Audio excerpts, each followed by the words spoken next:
What famous rock and roll singer gave this automobile to his mother even though she couldn't drive it? What famous actor was only 20 years old when he bought this 1956 Continental? Who was Memphis, Tennessee's most famous resident who rode around in this Hollywood limousine? And who drove this beautiful limited edition automobile just hours before his death? If you guessed Elvis Presley, you're right. Today we visit the Elvis Presley Automobile Museum in Memphis, Tennessee for an intriguing look at the king of rock and roll here on the Supercharger. The Superchargers, a fast-paced look at the professional and showbiz side of automobiles and more.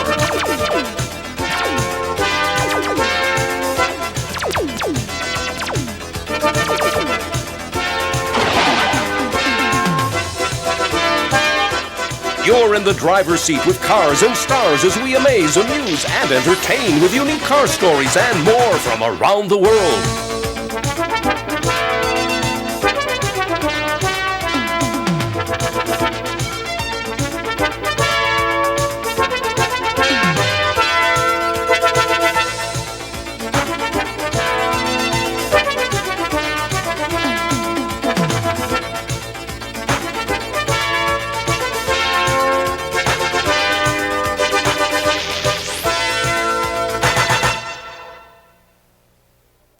Good afternoon, everybody, and welcome to a very special edition of the Superchargers. I'm Jan Gabriel. Today, coming to you from Memphis, Tennessee.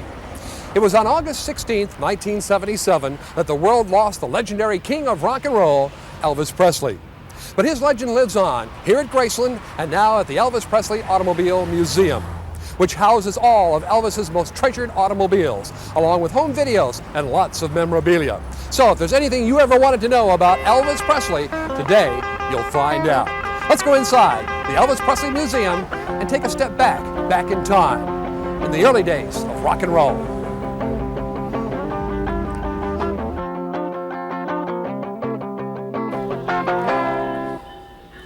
Now, as you enter the Elvis Presley Automobile Museum, there's one thing you're going to realize.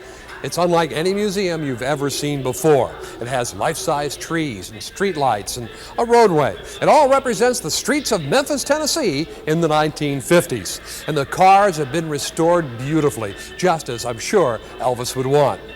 Now, the cars are really the stars. They're not just on exhibit here. They are set in beautiful settings. Before we take a look, we're going to go across the street right now and catch up with a friend of ours and a best friend of Elvis, George Klein. Here at Graceland, Elvis would slip in and out of these famous gates in many of his exotic cars, and once he brought a beautiful Panamera home to show off to the guys, and he went out and he was going to take us for a ride in it. It wouldn't start. It was kind of embarrassing. Would you believe he took out a gun, he shot the car, and the doggone thing started? Let's go up to the house now.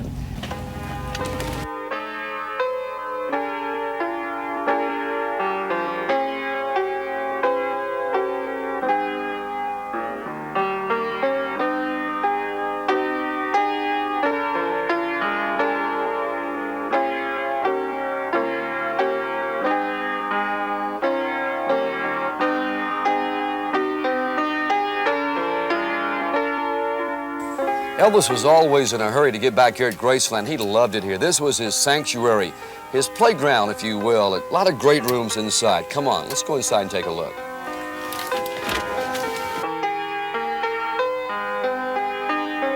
Graceland was filled with many grown-up toys. There was plenty of activity always. Elvis could play music with his friends, shoot pool, race slot cars, practice karate, and there was always plenty of movie stars who loved to drop by and party with Elvis.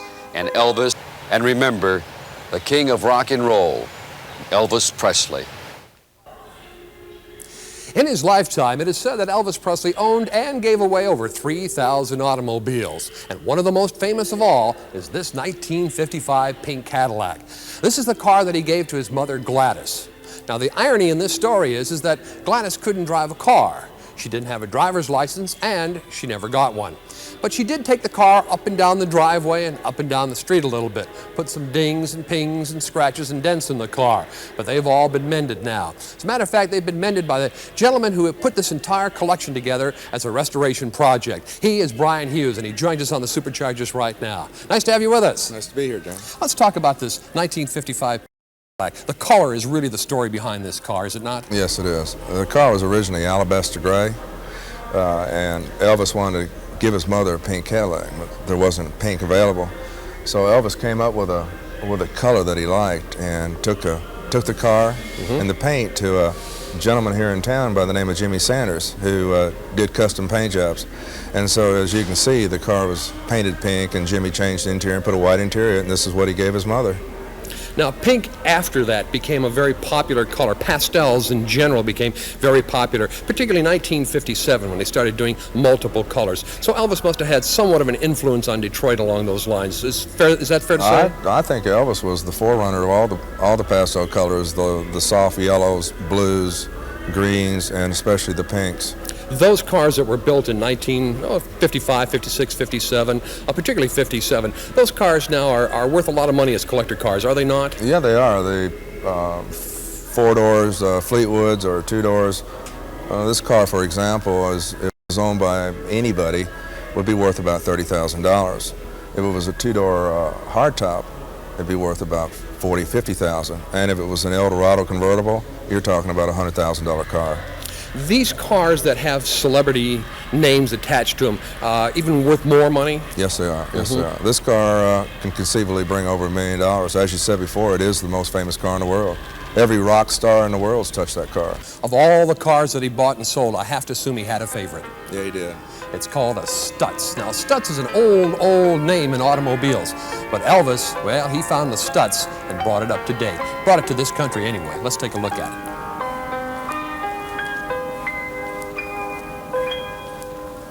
If Elvis Presley had a favorite car, this was it. This is his 1973 Stutz Blackhawk. But the story didn't start there. It starts back in 1971. Brian can tell us about it. Well, in 1971, the first Stutz Blackhawk was delivered in the United States and California. And being the first car, it was promoted. It was on Capitol Hill with senators and congressmen. It was on the Ed Sullivan Show. Frank Sinatra saw the car and wanted the car, and of course Elvis saw the car and wanted the car. And so the dealership wouldn't promise it to either one, but they said the first person there with the money had the car, and Elvis beat Frank Sinatra there. Ooh, how did Sinatra feel about that? Like it. In fact, he never brought a Stutz after that. He was so mad about it. Now, there's more to the story than just getting the car and snatching it away from Frank Sinatra. The car has a little bit of a history. Tell us about the accident. Well, several days after Elvis took delivery of the car, he wanted it washed, and so his chauffeur took the car to get the car cleaned up and had a collision, hit a Mustang head-on, and was rear-ended by a Buick and totaled the car out. And so Elvis left the car out in California to be repaired while he returned to Memphis. While the car was being repaired, he ordered another 71 Blackhawk and took delivery of it. His first car arrived here at Graceland, and he didn't like the job and never drove the car again, but kept the car because it was the first car in the United States. The car was wrecked with less than 100 miles on it. Today, there's still less than 100 miles on the car. Yes, there is. Now, there's a couple of missing Stutz. What's that all about? Well, the second 71 Blackhawk, the black one, nobody knows where the car is, and so, you know, who knows who owns it. He also had a white Stutz, and that car is missing off. The other car, when they made a slight change in, is the 73 that we have behind us here. So this is the one that this would be his fourth Stutz then? Right. And this is the one that he eventually drove and enjoyed a great deal. Right. This was the last car he drove. This was a car that he drove through the gates the night he died. Well, we're going to meet up with Brian a little bit later on when we talk about Lincoln Continentals, but right now I'm going to show you a favorite car of Priscilla Presley.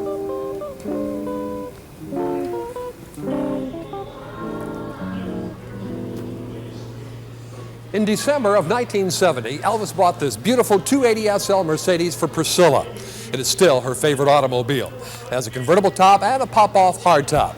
Now, when we return here on the Superchargers, we're going to show you one of Elvis's favorite movie cars. So don't go away.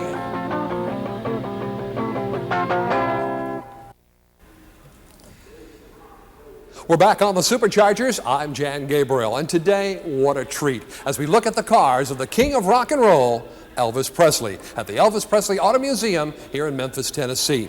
This automobile is a stunt double for the movies. In the movie Spin Out, they used an automobile called a Cobra. Now, the Cobra was a very expensive car, and the movie producers didn't want to damage that automobile. So they said, let's make a stunt double. And this is it. It's built on an Austin chassis. It has a Chevrolet engine and a fiberglass body. Now, if you saw the movie Spin Out, you would have seen where Shelley Fabre forces Elvis off a bridge and into the water. Well, this is the car that got all wet with Elvis.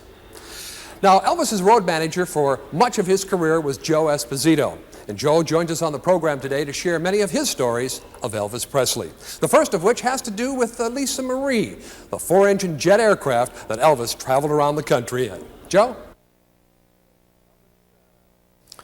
Elvis was a very unusual individual, okay? One time he told me, he said, Joe, he says, I need an airplane. He says, I want a big airplane, a big 100-passenger airplane. I want to convert it. So we made some phone calls. We called around and got a hold of an aircraft salesperson and met the man in Tucson, Arizona, where apparently a lot of airliners and old planes are stored there because it's so dry, it's in the middle of the desert, nothing rots away. And that's where we saw the Lisa Marie today. It was a 880 Convair owned by Delta Airlines. And I called Elvis up. I said, Elvis, you should come over and look at this airplane. It's a beautiful airplane. Get it at a good price, and it's probably the Rolls Royce of airplanes. He said, Joe, if you like it, buy it. I said, wait a minute, you don't want to spend that kind of money on a plane without you looking at it. He said, just buy the airplane. I believe you.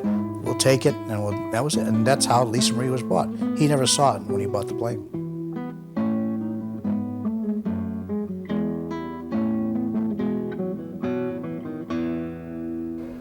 Elvis Presley had two idols, James Dean and Marlon Brando. Now, these two superstars made motorcycle riding the symbol of American rebelliousness in the 1950s. Now, if you ever saw Elvis Presley on a motorcycle, he was the epitome of cool. And he loved Harley Davidsons. He had several of them, just as he had several limousines. And one stands out among all others. It was built by George Barris in Hollywood, California. It was Elvis's gold Cadillac.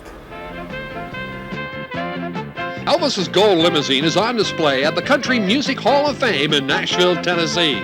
Although the car is white, its interior has plenty of 24-karat gold-plated accessories. This 1960 Series 75 Cadillac limousine was elaborately customized by George Barris of Hollywood. The exterior paint was crushed diamond and pearl.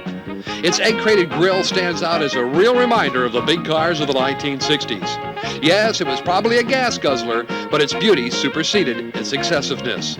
This car was not used day in and day out. It became a showpiece for Elvis and was often sent out on tour. Long, graceful lines and unique styling are what always attracted Elvis's eye. His taste in motor cars helped set many trends. The interior in this car featured a phonograph, TV, and mobile telephone. There was a refrigerator that made ice cubes in just 2 minutes. There was a vanity case, a shoeshine station, and a whole lot more. Gold records adorn the inside headliner, and if anybody could tell us about Elvis and his cars, it's Joe Esposito. He joins us once again. I first met Elvis in 1959. I was in the Army with him. We were both stationed in Germany, at Friedberg, Germany, small base, about 3,000 men, and invited to go play football with him by a friend of mine that was also in the Army with us.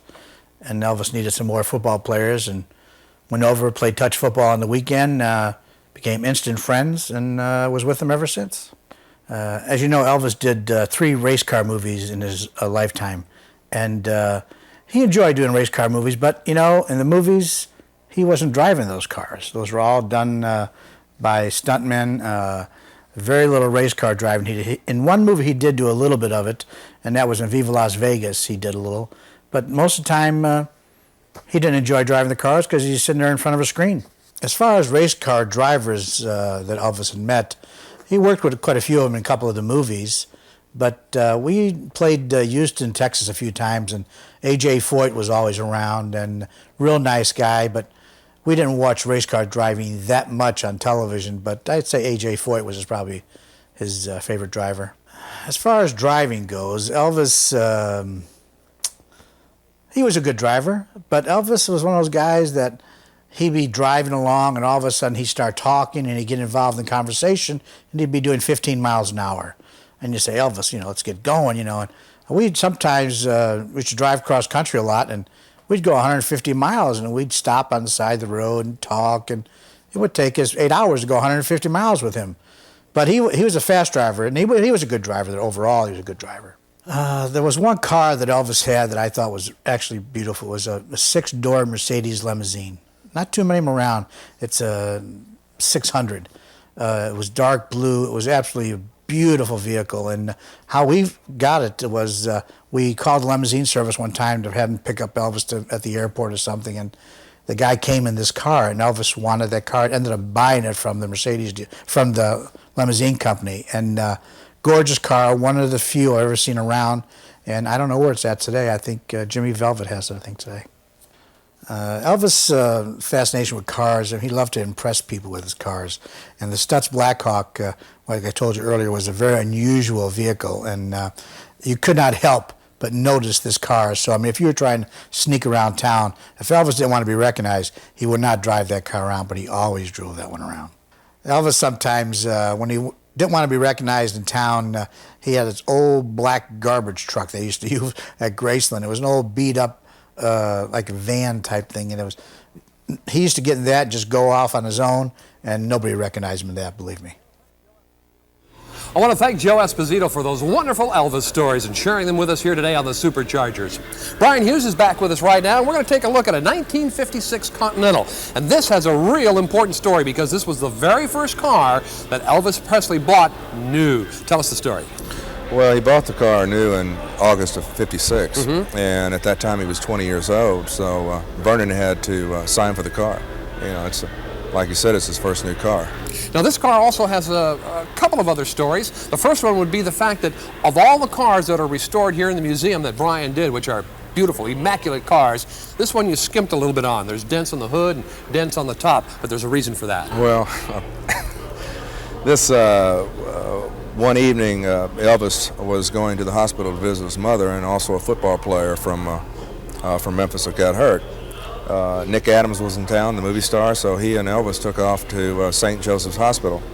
After they visited her mother out in the parking lot, the girls out in the parking lot, they recognized who he was and started jumping on the top of the car and on the hood and the top, and they wrote their names all over the car in lipstick.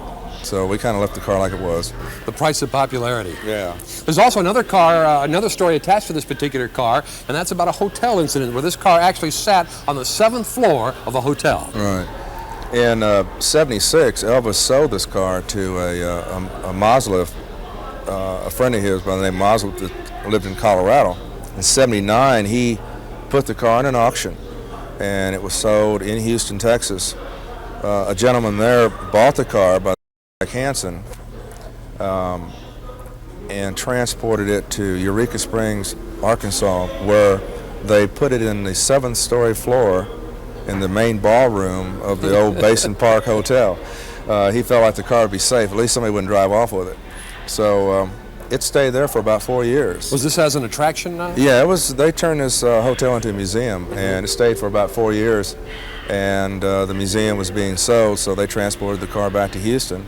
And we later tracked the car down, and there were several people wanting to buy this car. Wayne Newton tried to buy it. The Imperial Palace wanted to buy it for their collection. But Jack Hansen really wanted the car to come back to Graceland, where it's been for 20 years. And this is where the car is, and we're lucky to have it.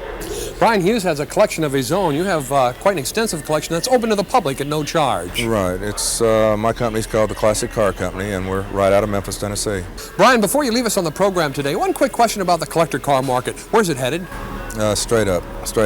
A lot of investment firms right now are pooling cars for investors. The return on these cars are greater than mutual funds, or greater than CDs. You're looking at about a 30 to 40% a year gain on a car like this. It seems like some guy on every block in America has a collector car, but yet you don't see too much about it. The Budweisers, the Goodyears, the Ford Motor Companies, all these people who do a lot of advertising with motorsports don't seem to be into the collector car vein. Why is that?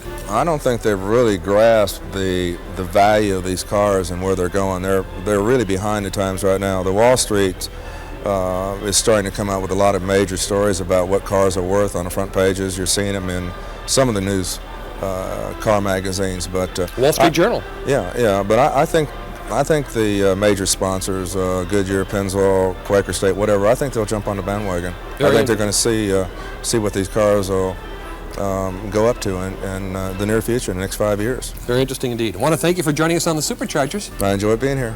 Brian Hughes. We'll be back with a final word in just. Well, that wraps up our program for today. And of course, what a wonderful trip it has been here to Memphis, Tennessee. Our thanks to all of our very special guests, and our thanks also to the folks here at Graceland who permitted us to come in and look at this marvelous, marvelous collection here at the Elvis Presley Automobile Museum.